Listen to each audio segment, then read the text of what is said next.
Okay, let us see the second and last section of question 2.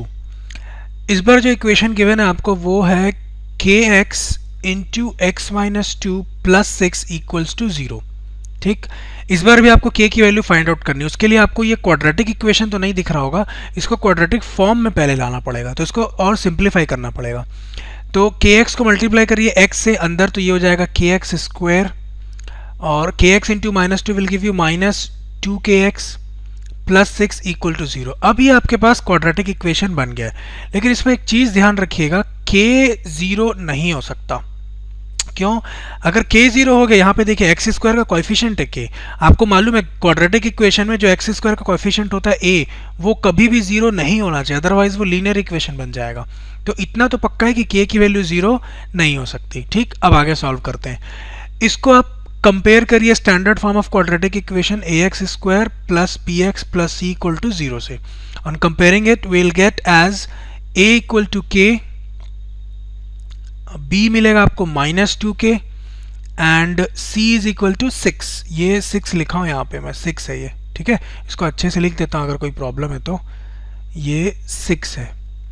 अब a, b और c तीनों की value मालूम है आपको, और क्वेश्चन में गिवन है कि टू इक्वल रूट्स. आप देख सकते हैं the quadratic equation has two equal roots, मतलब d को इक्वेट करना है आपको किससे, जीरो से, डिस्क्रिमिनेंट को. Now we know that discriminant is equal to b square minus four a c. Values put करते हैं, बी स्क्वायर मतलब माइनस टू के का स्क्वायर. ठीक है, और minus of four into a की वैल्यू है k, एंड c कितना आपके पास, सिक्स. तो d कितना मिल जाएगा आपको, ये माइनस टू के का स्क्वायर होगा, फोर के स्क्वायर. ठीक है, इसको अच्छे से लिख देता हूँ, थोड़ा छोटा लिखा गया, पता नहीं आपको विजिबल था कि नहीं. ये हो जाएगा फोर के स्क्वायर माइनस फोर सिक्स, ये अगेन सिक्स लिखा हुआ है, फोर सिक्स 24, तो ये हो जाएगा माइनस ऑफ 24k. तो d की वैल्यू तो ये आ गई. इसमें भी एक चीज़ देखिए आप, d जो है इसमें मैं 4k कॉमन ले सकता हूँ अगर चाहूँ तो मेरे को मिलेगा k माइनस सिक्स.